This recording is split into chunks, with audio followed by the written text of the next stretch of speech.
नमस्कार। मैं वैद्य प्रिया अग्रवाल चक्रपाणी आयुर्वेद से आज आप सभी का स्वागत करते हैं आज की स्वास्थ्य चर्चा में। हमारे भारत देश में हम दाल और रोटी, ये हमेशा से कहा गया है कि दाल रोटी खाओ और प्रभु के गुण गाए जाओ। पर आजकल जो हमारी अभी जो लाइफस्टाइल चल रही है, जो दौर चल रहा है, उसमें हमारी जो दाल का सेवन है वो विलुप्त होते जा रहा है। हम लोग ज्यादातर अपने मतलब खाने में सोचते हैं कि लाइक फ्रूट्स जाने चाहिए या फिर वेजिटेबल्स जाने चाहिए, रोटी सब्जी ये सब होने चाहिए। बट जो दाल है वो बस एक कभी लाइक वंस अ वीक ले लें, या फिर ऐसा हो रहा है कि जिम जाने वाले जो लोग होते हैं वो इतने ज्यादा प्रोटीन के मात्रा की वजह से इतने ज्यादा दालें खाने लग गए हैं कि जो मतलब वो सोचते हैं कि उनके लिए हेल्थी है, पर फिर वो मे बी उनके लिए हेल्थी भी नहीं हो और हितकारी नहीं हो सकती है। तो फिर हमें मतलब कब खानी चाहिए दाल और कैसे खानी चाहिए, कौन से प्रकृति वाले लोगों को खानी चाहिए, ये आज हम आज के स्वास्थ्य चर्चा में डिस्कस करेंगे। आयुर्वेद में जो दालें हैं उनको शमीधानियों में कहा गया है। तो जो जिनकी जो अगर मतलब जो जो चीजें हैं, जो उनके गुण हैं, वो अगर गुण हमें आने चाहिए तो वो पर्याप्त मात्रा में और जो जिस प्रकृति के लिए हितकारी है वो ही अगर हम आहार खाएंगे तो वो हमारे लिए फ्यूल का काम करेगा अपने शरीर के लिए। जैसे कार के लिए पेट्रोल आवश्यकता होती है, वैसे ही अगर हमने जो आहार खाया है वो सही मात्रा में खाया और सही वाला आहार अपने बॉडी के लिए दिया है तो वो फ्यूल का काम करेगी। पर अगर हमने उनको या तो बहुत अति मात्रा में खा लिया या फिर बहुत ही अल्प मात्रा में खाया है तो वो उतना फायदा नहीं करेगी जैसे पर्याप्त मात्रा में करेगी। तो हम आज एक एक करके अलग अलग दालें देखेंगे कि कौन सी दाल लेनी चाहिए। आयुर्वेद के अनुसार जो मुद्ग है यानी कि मूंग दाल है वो श्रेष्ठ है। तो ये तीनों दोष यानी कि वात पित्त और कफ तीनों दोषों को कम करती है और इसका सेवन हम अगर देंगे तो बहुत फायदेमंद है। यूजुअली ऐसे कहा जाता है, मतलब ऐसा होता है कि जो भी दालें हैं वो ज्यादातर वात को बढ़ाती है। वात को बढ़ाती है, जैसे आप कभी भी देखेंगे कि हम जब भी दाल खाते हैं हमें थोड़ी सी गैस वाली, जैसे आप नॉर्मल आम भाषा में बोलते हैं कि गैस हो रही है, तो फिर वो एक पेट में फुलावट जैसी लगती है, पेट फुला हुआ लगता है जैसे बहुत ज्यादा खा लिया हो। वो इसीलिए क्योंकि वो वात को बढ़ाती है। पर जब भी हम मूंग का सेवन करेंगे तो हम निश्चिंत हो सकते हैं कि मूंग ज्यादा बात नहीं बढ़ाती है। टेस्ट में वो थोड़ा सा कशीला और मधुर होता है, मतलब मीठा होता है, रुक्षता प्रदान करता है, थोड़ा सा ठंड तासीर का होता है और हल्के डाइजेस्ट करने में हल्का होता है। पर अगर हम उसको स्प्राउट किए हुए जो मूंग होते हैं अगर वो लेते हैं तो थोड़ा सा पचने में भारी होता है। कफ और पित्त को कफ और पित्त को भी सही रखता है और वात को भी शांत रखता है। अक्सर हम क्या करते हैं कि जब भी बीमार होते हैं या फिर थोड़ा सा बुखार आ जाता है तो रोटी खाने का मन नहीं होता और हमें खाना भी नहीं चाहिए, क्योंकि रोटी खाते हैं तो फिर वो एक तो हमारी जब अग्नि होती है वो बिल्कुल कम हो जाती है। तो हमें उस दौरान भारी भारी भोजन जैसे कि रोटी ही हो गई चीजें नहीं खानी चाहिए। तो उस टाइम पे हमें पोषक की भी जरूरत होती है। तो कौन सा पोषण करने के लिए श्रेष्ठ है वो है मूंग। तो आप उसका मूंग का दाल भी ले सकते हैं जो हम यूजुअली देते हैं। तो मूंग का दाल लें तो उससे क्या होता है, हमें पर्याप्त मात्रा के प्रोटीन्स वगैरह सभी जो पोषण चाहिए होते हैं वो भी मिलती हैं और पचने में हल्का भी होता है, क्योंकि वो पचने में हल्का होता है तो फिर हम वो भी खा सकते हैं। तो इसके लिए वो हमेशा ताकत भी बढ़ाता है, तो हम मूंग का सेवन करना चाहिए। मूंग जब बात करते हैं तो अब आपके मन में होगा कि कौन सा मूंग, या तो साबुत मूंग होना चाहिए या फिर वो जो स्प्लिट वाले मूंग होते हैं, छिलके वाली जो दाल बोलते हैं, वो खानी चाहिए। कौन सी वाली मूंग श्रेष्ठ होती है? तो इसका जवाब है कि हमें ये पचने के ऊपर डिपेंड करते हैं। जो साबुत मूंग होती है वो पचने में सबसे हल्की होती है, और जैसे ही हम उसको मतलब छिलके मतलब जो स्प्लिट वाली होंगी वो थोड़ी सी पचने में भारी होंगी। फिर उसका जो पाउडर होगा वो और पचने में भारी होगा। इसका सेम उदाहरण हम कर सकते हैं गेहूं के साथ। जो साबुत गेहूं होती है वो इतनी भारी नहीं होती है जितना उसका मतलब अगर हम जैसे दलिया लेंगे थोड़ा सा भारी होगा। उसका पाउडर मतलब जो उसका आटा होता है वो थोड़ा सा और पचने में भारी है। पर और जब हम उसको महीन कर देते हैं और पाउडर कर देते हैं तो वो मैदा कहलाता है। तो मैदा सबसे ज्यादा पचने में भारी होता है। तो सिमिलरली जैसे जैसे हम मूंग को छोटे छोटे मतलब तोड़ते रहते हैं तो वो उतना उतना पचने में भारी होते रहेगा। तो इसके लिए जो सबसे अच्छा मूंग का जो आइडियल फॉर्म है सेवन करने के लिए वो है साबुत मूंग। अगला जो दाल मैं जिसके ऊपर चर्चा करने वाली हूँ वो है उड़द उड़द दाल, जिसको हम संस्कृत में माश कहते हैं और इंग्लिश में ब्लैक ग्राम। तो अगेन अगर आप साबुत माश को मतलब जो उड़द दाल को लोगे तो वो थोड़ा सा फिर भी पचने में थोड़ा हल्का होगा कंपेयर टू द जो धुली हुई जो सफेद उड़द दाल होती है। तो वो ज्यादा भारी होता है पचने के लिए। तो इसमें जो ये बात को कम करती है, जो एक हमारी जो ये उड़द दाल है ये बात को बिल्कुल कम मतलब कम करती है और पर पित्त और कफ को बहुत बढ़ाती है। तो हमें इस दौरान हमें ये देखना चाहिए कि जैसे कि मान लो आपके अग्नि बहुत ही कम हो, मंद्य हो, तो फिर हमें उस दौरान ये उड़द दाल का सेवन नहीं करना चाहिए क्योंकि ये पचने में बहुत भारी होता है।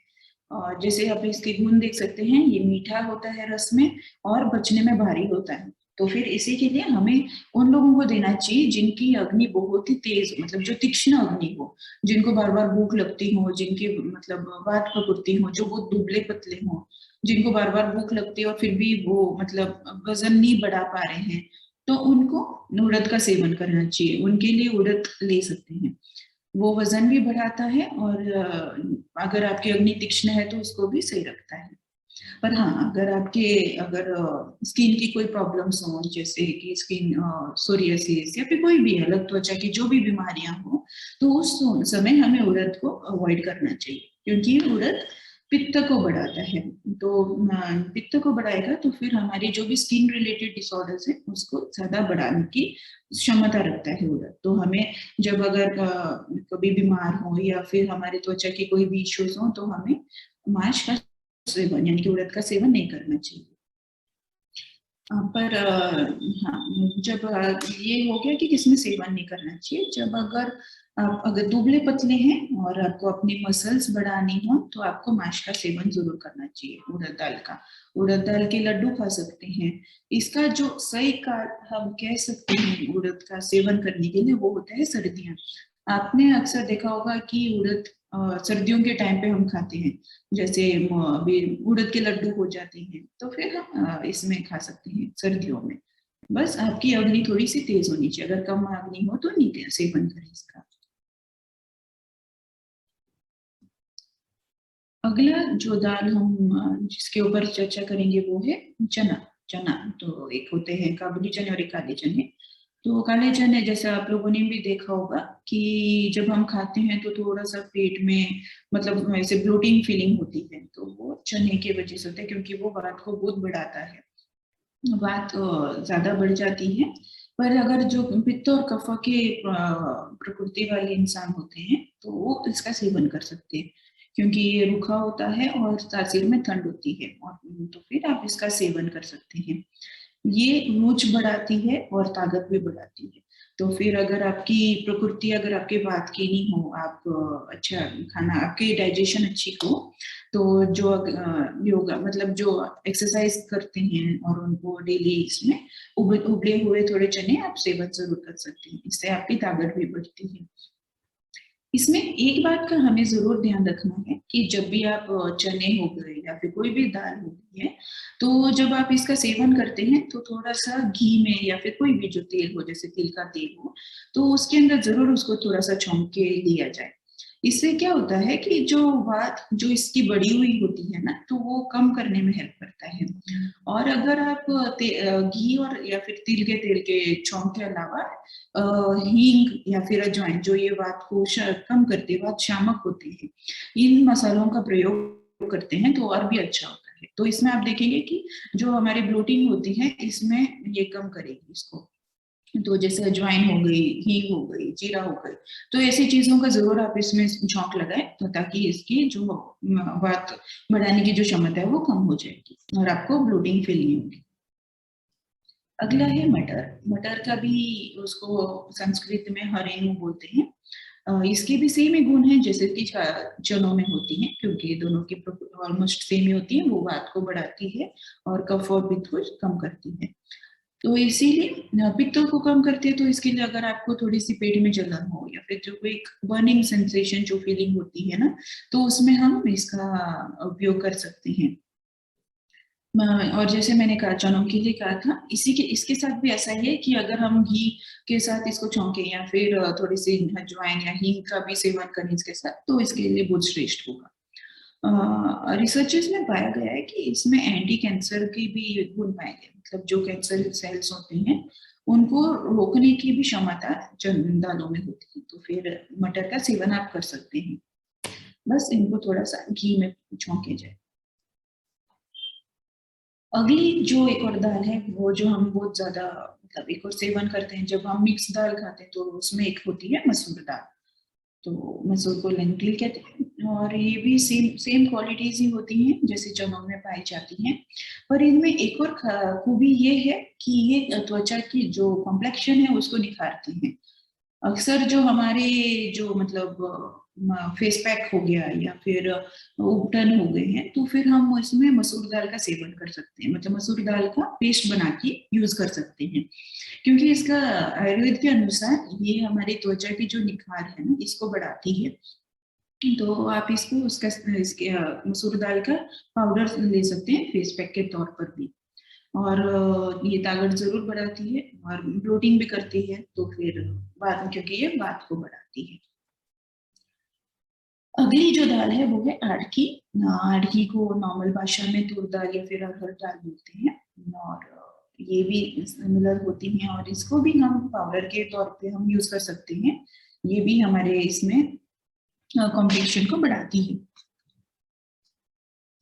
अगली जो दाल है, जो कि मूंग की समानी जो दिखने वाली होती है, थोड़ी सी ब्राउन कलर में होती है, वो है मोठ। तो मोठ का भी ये मीठा, मतलब पचने के बाद में भी मीठा प्रभाव भी डालती है और उस रस में भी मीठा होती है। और ग्राही होती है। अगर आपके किसी को ब्लीडिंग की हो जाए, नक्सीर हो, तो फिर हम उस टाइम पे इसको दे सकते हैं। या फिर आपको कुछ भी खून संबंधित, मतलब ज्यादा खून की कोई भी इश्यूज हो, तो फिर हम मोठ का सेवन कर सकते हैं। और जैसे मैं मूंग का कह रही थी कि मूंग के जो सूप के तौर पे हम जब बुखार हो रहा हो या फिर बीमार हो, तो जैसे ही हम मूंग का सूप यूज कर सकते हैं, वैसे इसका मोठ का भी हम सेवन कर सकते हैं। अगला है राजमाश, मतलब जो माश का, माश से जो बड़ा साइज में जो राजमाश है वो है हमारा ये राजमा, जो कि राजमा चावल के इससे बहुत प्रसिद्ध है। तो राजमा चावल मतलब जो बोलते हैं, तो राजमा की क्या गुण है। राजमा पचने में बहुत भारी होता है, और इसी कारण से ये मतलब और रूच को भी बढ़ाता है। तो इसके लिए यह जो भी दाल है, मैं जो कह रही हूँ कि पचने में भारी हो या फिर वात को बढ़ाए, ऐसा नहीं है कि आपको बिल्कुल बंद कर देना है इसको। आप 15 दिन में या 10 दिन में अगर खाएंगे तो कोई प्रॉब्लम नहीं है।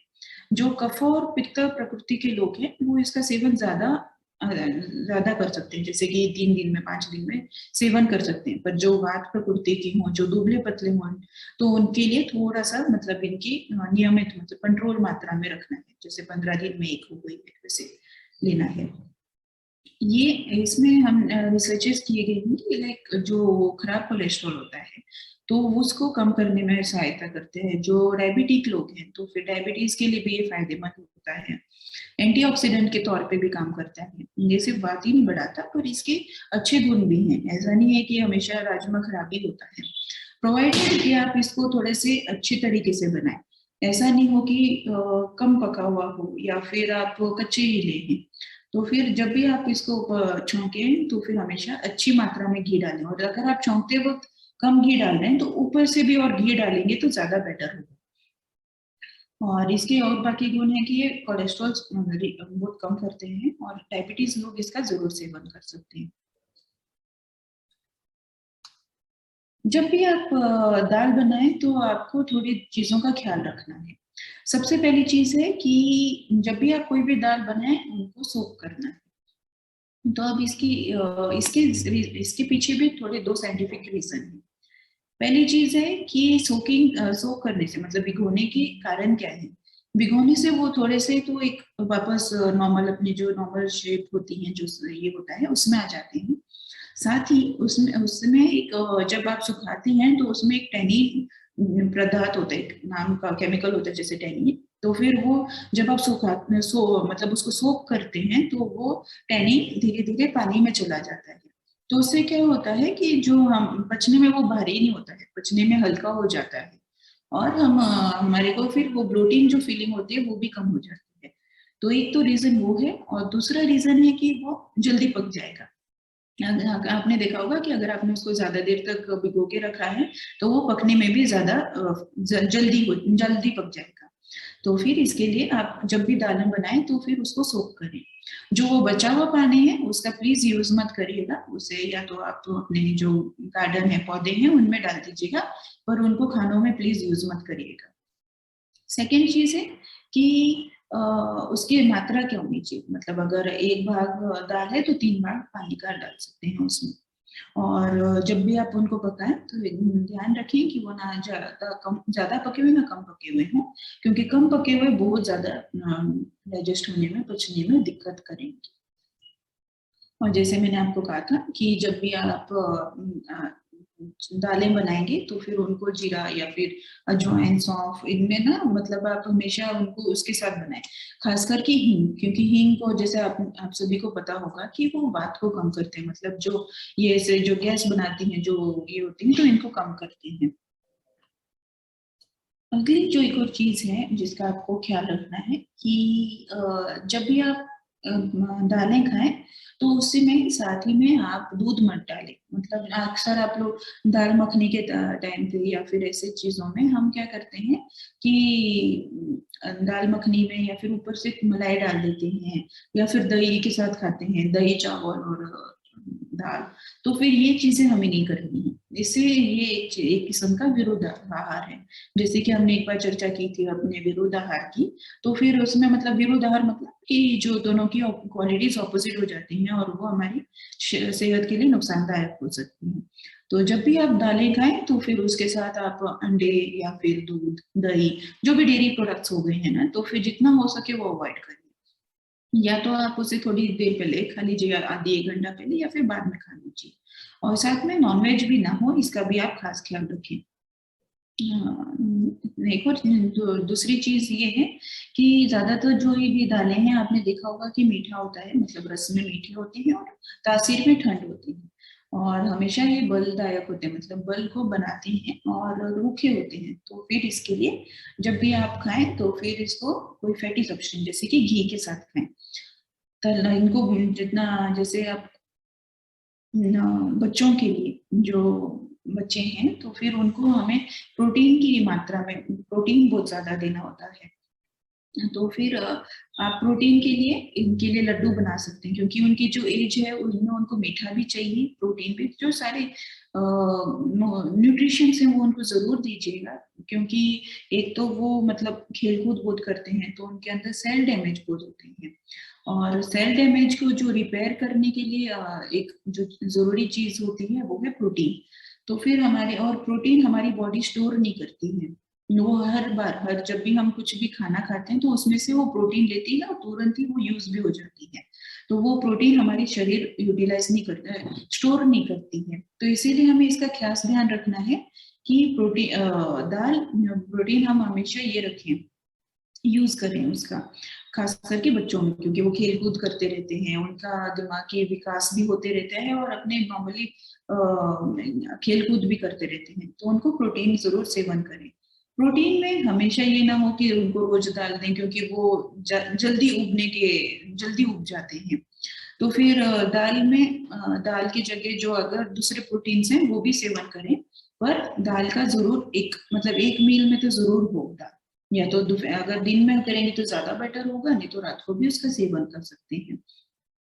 और जैसे जो बड़े हैं, बड़े लोग, उनको प्रोटीन की आवश्यकता इसके लिए है क्योंकि जो हमारे बाल हैं, बालों के लिए प्रोटीन बहुत आवश्यकता है। स्किन की जो कॉम्प्लेक्शन है उसके लिए भी हमारे को ये चाहिए है, प्रोटीन की आवश्यकता होती है, तो हमें जरूर इस दालों का सेवन करना चाहिए।